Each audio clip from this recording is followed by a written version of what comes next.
voted out as champion female for 2013, the Cairns Airport Ironman, Blatchford.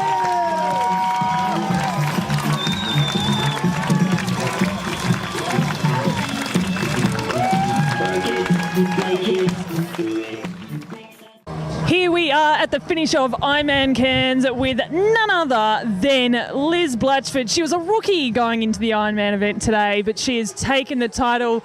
Liz, has it even sunk in yet? Oh, not really. I'm just in a world of hurt, but yeah, it's an amazing feeling.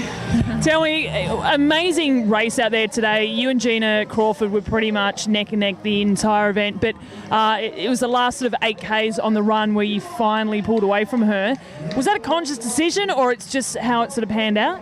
Yeah, we were running shoulder to shoulder for about, 10K or so there, and then she said to me, can you take a turn at the front? And I did, and before I knew it, I'd gapped her. So once I saw that I had that gap at this sort of 8K turnaround, I was like, all right, I've got to hold this, no point throwing this away. So yeah, just sort of went for it from there, and yeah, it was pretty painful that last 8K, but it was pretty awesome as well, with the whole streets of Cairns lined and everyone just screaming for you.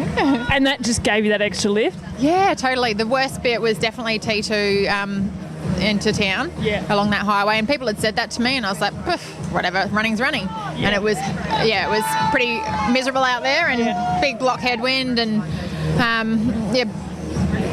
nowhere to hide and no one to cheer, so that was a bit of a mental battle, and both mental and physical. And once I got to town, things just got better. Now, you're used to putting yourself in the hurt locker in your ITU racing and stuff, but how does that kind of hurt locker compare to Ironman hurt locker? Yeah, I don't know. I'm trying to think about that. It's totally different. It's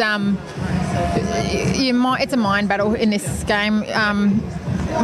My brain was telling me, you're not going to make it for at least the first 15K on the run, because I got into pretty bad shape for the last 30K of the bike, and got to T2 and just didn't know how I was going to run a marathon. The furthest I've ever run before is 30K, and I'm in that shape getting off the bike.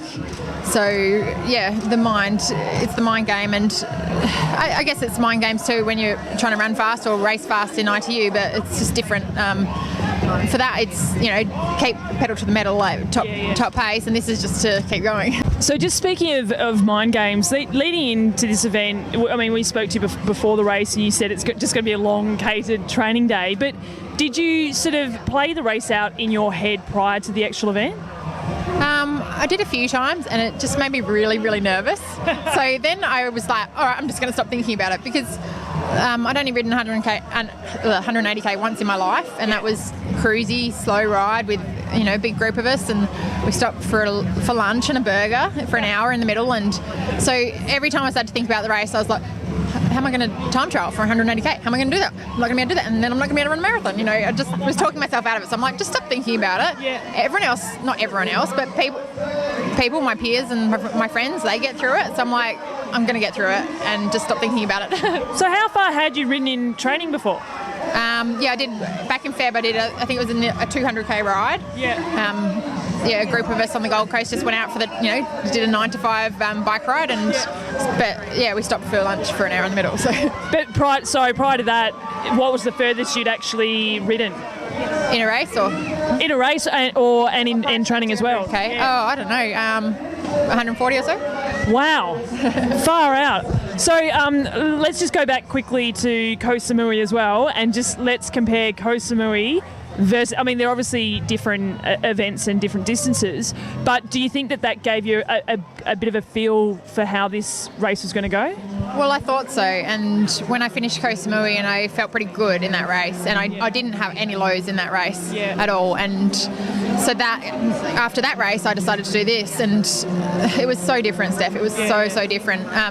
That race, with us being sent the wrong way, ended up only being a 110 kilometre bike. That's only 20K extra on and a half.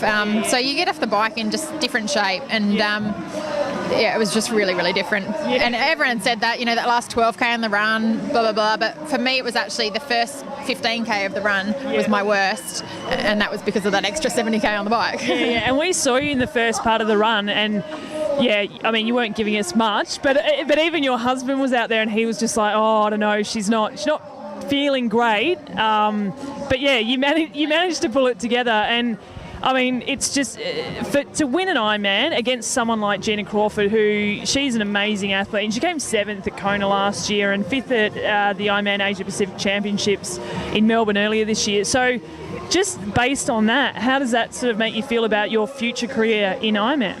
Yeah, look, every race is different. I know Gina's like come off a break straight after Melbourne, and Gina was strong all day out there. She caught me probably about 40k on the bike, and she went to the front, and I sat behind her. And every time I came round to take a turn, it was like she just came straight back, like I was slowing her down. So I was like, she was incredible, and she was a machine. And same on the run, we got off to T2, and she was just like bang, gone. Yeah. And I thought she had it all sewn up. And I mean, she's so experienced and she's incredible. Like, to beat Gina's incredible, but credit to her, she is an amazing athlete. So good to be in company with someone like that out there on the day, because I guess she could help you with pacing almost a little bit as well. Yeah, absolutely. And I used Gina a bit for that. I knew she was so experienced and probably wouldn't do anything crazy, so tried to ride with her. And then on the run, I wasn't really trying to run with Gina. I was just in my own world of one foot in front of the other. So. We'll let you go so you can go get some food, but one last question. Do you know what's next, or you just want to, apart from your uni exam, which she hasn't studied for? Yeah, my uni exam in 2 days. So,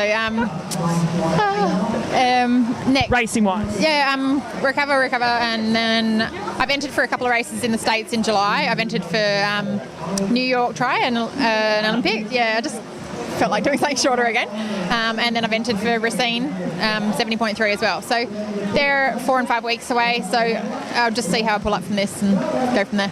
Fantastic. Well, we see you on the dance floor tomorrow night. Oh, if I can stand up, sure. Congratulations once again, and looking forward to the rest of your career. Thank you.